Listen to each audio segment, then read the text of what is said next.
The People with Backpacks podcast is made possible due to Anchor. Anchor is an easy do-it-yourself platform where you can upload new episodes or even record episodes right on the site. Anchor also makes getting your podcast heard a snap with tips and tricks to increase listeners daily. Anchor provides distribution services to apps like Spotify and Google Podcasts. So go to www.anchor.fm, sign up, and start recording today. Podcast. Okay, welcome to the People with Backpacks podcast.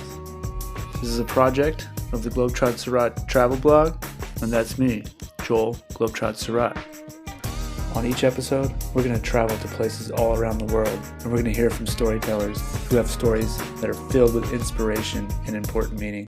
So grab your backpack. Stay tuned. You're listening to the People with Backpacks podcast. I've met a lot of people who've given up and left behind their 9-to-5 to travel more and see the world. Carpe diem, live life to the fullest, a slogan to live by. At least that's how I feel. And I think that's how our storyteller today, Courtney Condy, feels. And on today's episode, Courtney's going to share with us her story of stepping out of her comfort zone and into the unknown, and how precious life can really be. So, let's put our hiking boots in our pack once more, but this time we're definitely going to need a warm jacket, because we're on our way to Nepal and the Himalaya mountains. Let's go. Life is really short and we're really not promised anything. And I think a lot of us are told, like, work really hard now and you'll have the time later, but that time is definitely not promised to us.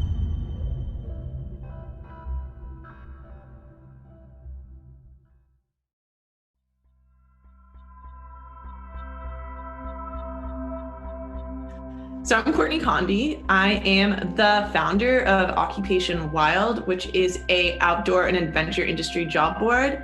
And I also host the Occupation Wild podcast, where we chat with people who left the traditional to live a life beyond 9-to-5.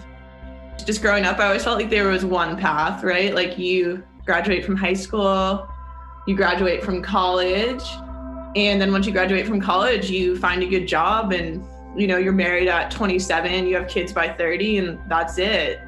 That was like all I knew, and nobody else in my life did anything else. And I had this thought in college that I was very, very ambitious in college. And I've always kind of had that more like intense personality. I was like, I'm going to make $1 million before I'm 30. Once I graduated from college, I got a really corporate, well-paying job in San Francisco, was living in the city, kind of doing just that thing where you're like going to work, after work, you're going to happy hour with your friends, you're going home, you're doing bottomless brunch on the weekends. And I became disillusioned with that really fast. And I just didn't know what was wrong with me. Everybody didn't really get it either. People were like, well, you have a great job. And I remember talking to people, and I kind of felt like nobody felt the same as I did. A lot of people in San Francisco are kind of on that startup or corporate grind. I think as a kid, I was always really adventurous. I loved the outdoors. But I think for some reason, I kind of like pushed that down, because sometimes I think when you get older, and I didn't have any like quote unquote like expanders out there that were doing similar stuff, I didn't really know it was possible. But until I think I kind of had more of an awakening about this in my early 20s, especially, watching Anthony Bourdain was a huge thing for me. And I would just also, I think when YouTube and the internet came about, I would watch a lot of people vlogging about their life adventures. And I was just like, whoa, I want to be doing this. And kind of just by pure chance, when I was 24, I'd been out of school for maybe like 2 years. I actually was on my laptop trying to buy tickets to Coachella, which, if people know, that big music festival back when those were a thing. And my best friend from college called me, Meredith Kaufman, And this is 2015 for context. She called me and was like, what are you doing in April? And I was like, girl, I'm like trying to buy tickets to Coachella. And she goes, screw Coachella. Let's go to Nepal. And I'm also really impulsive. So I was like, all right, let's do it. I had never backpacked. I think I had never even been camping. And you're going on this like multi-day trek through the Himalayas to get to Everest Basecamp. And it was so surreal to me. There's huge, beautiful mountains. The food is amazing. Culturally, Nepal is so beautiful. The people are amazing. When you get to Kathmandu, we had a few days just to kind of explore. And then we met up with this trekking group who was led by a guide. Get from Kathmandu to the start of the Everest Basecamp trek, you have to fly to the Lukla airport, which is like the most dangerous airport in the most dangerous airport in the world. And you're on these tiny little planes that are like bouncing all over the place because you're in the mountains and there's crazy turbulence. You like get there and there's yaks and there's these crazy peaks and you see mountains like Abu Dablam. And then as you start hiking up, eventually you start seeing the little tip of Everest every so often. And I kind of was like, whoa, this mountain has some crazy powerful energy. I have probably too much confidence and I was just ready. I was like, I'm going to crush this. I can't remember exactly at this point how many people were in the group, but there was kind of a group that was older, like maybe 40 plus. And then there were me, my best friend Meredith, and then these three people who were just a few years older than us that had come from Colorado, who I still talk to this day. In one of the towns where we stayed for 2 nights to acclimatize, they had this little bar there, and me, my friend Meredith, and then our friends from Colorado went to this bar. We each got like Everest beers, and they put on the movie for us, Into Thin Air, and everyone was like kind of like, oh, that's kind of like a gnarly movie to watch because it's all about all these people that die on Everest. It was on VHS too. And like when I look back on it, I was like, this seems like a crazy, like horrible screenplay. Like somebody I feel like wouldn't believe that actually happened. It's like playing like the Titanic on like a cruise ship or something.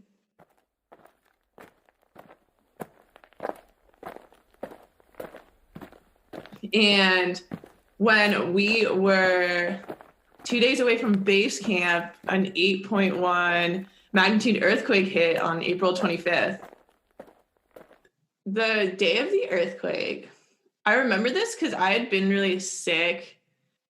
All of a sudden, like I could feel the ground moving. When it started, I was like, whoa, the altitude must really be getting to me because I'm feeling dizzy. It actually takes a while for your brain to kind of process what's going on. And I could see everybody else was kind of like, what's happening? And then it started to move more violently. I remember looking off to my right into the distance, and there was a village, and I could see the tin roofs on the houses flying up and down, like flapping up and down, and things are starting to kind of like fall apart. And I was like, having grown up in California, I was like, oh my God, this is an earthquake. And our group actually continued on. And I remember when you're doing the trek, you stop at like these tea houses along the way to like get lunch and get food. So I remember stopping at a tea house. Everyone's kind of like, oh, there's this earthquake. You're meeting other trekkers from other groups. And then I remember like we're in the middle of eating, another huge aftershock comes in.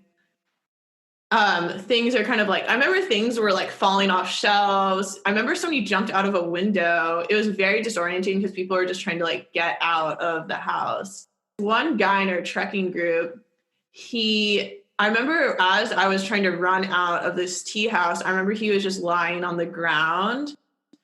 And I remember being like, oh no, like this is not good. Because he had kind of been complaining about feeling weird that morning. And when this giant aftershock happened, he was just lying there. And with high altitude, he pretty much ended up passing away of a high altitude pulmonary edema. And I think there was just like a lot of confusion. People don't know what's going on. Throughout the trek going back down, there were just crazy aftershocks, like ones that were so big. And I think that started to like really, really wear on people, obviously. Like someone's passed away. And as well as like dealing with that loss, dealing with just like huge aftershocks. There's massive landslides. I found out later there are groups ahead of us and behind us that were totally taken out by landslides. And I feel like almost like I'm lucky. Like I feel lucky that you were naive about it in the moment, because I think that also just causes so much stress. Like I didn't know that the landslides were that bad until I came home and started talking to more people. Because of this massive earthquake, every emergency service has been dispatched up to like actual Everest Basecamp. We can't reach anybody. There's no satellite phones.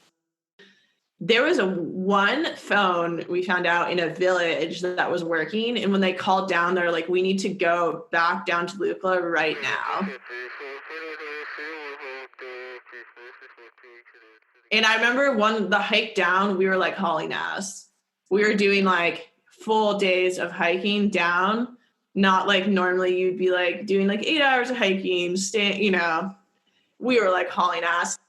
Right, kind of almost getting back to Lukla, one of the tea houses we had stayed in was totally shut down, had kind of been collapsed in on. But I remember standing outside and my iPhone pinged on Wi-Fi. So I was able to open my phone and really talk to like my family and stuff for the first time, because they thought they hadn't heard from me. Like for almost like 48 hours, I thought I was dead.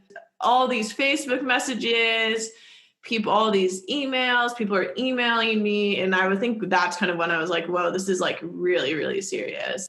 And I think also getting back to Lukla, we learned about the avalanche that happened on Everest, a lot of the devastation that had happened around Nepal. Also, when we were trekking down, we started meeting people like running down from Everest, climbers, and everybody had like lost people from their climbing team.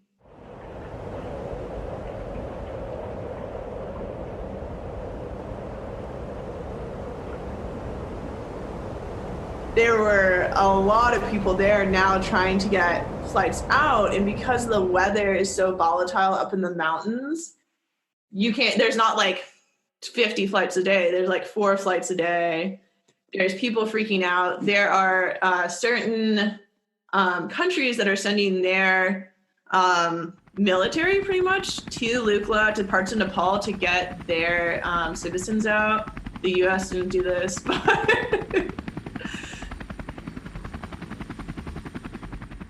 actually can talk about this forever. I had travel insurance and they didn't cover anything. I remember calling mine because within the travel insurance you get, it gives you like a helicopter rescue. I feel like if you guys have gotten travel insurance, you probably know that. And we were calling, and pretty much what I was told multiple times was that the situation I was in was not considered an emergency, so they would not be doing that. They also would not refund any part of my trip or travels or emergency services we had to go through, because they said, again, they don't consider what we went through an emergency. It was just an unfortunate situation. We waited in Lukla for, I think, 5 days, just waiting, like just going to the airport, trying to get flights out, just spend a lot of time waiting, which was kind of weird. You kind of feel like in suspended animation. Eventually got a plane out to Kathmandu, and then from there, from the Kathmandu airport, ended up getting a flight back to San Francisco.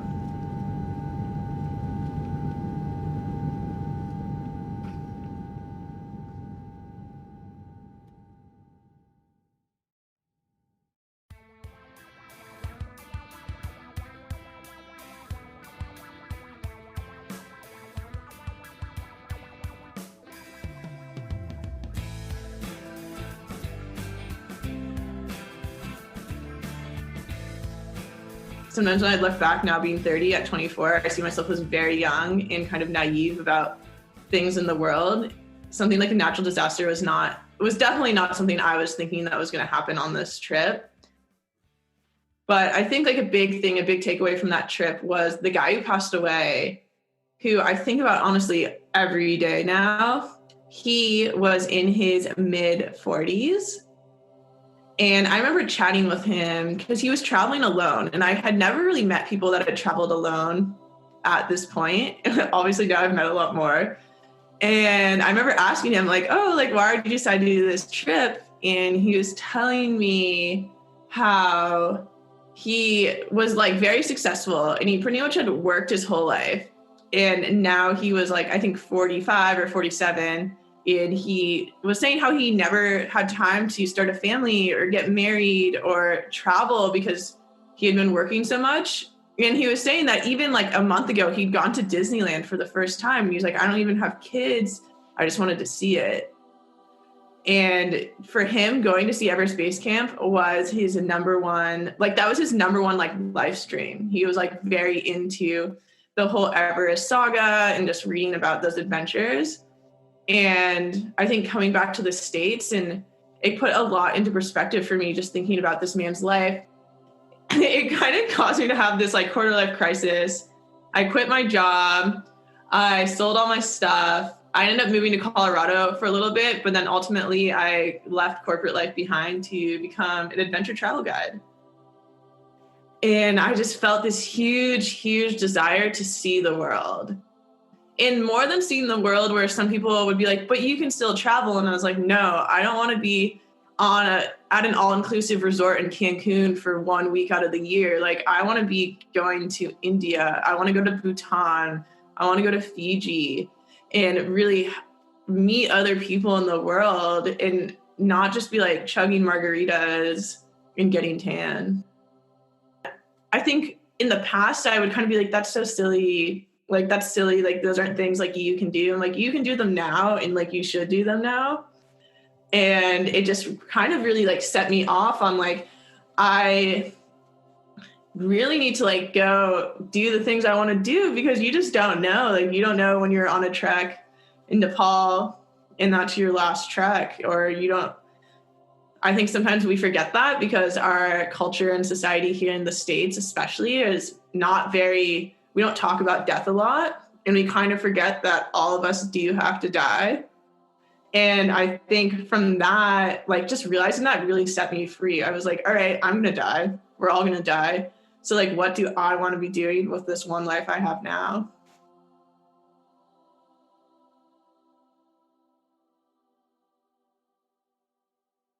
Thank you to Courtney Condy for sharing her story. You can check out her work at occupationwild.com and also listen to her podcast. As always, it's been a pleasure traveling with you, and I look forward to traveling again on the next episode.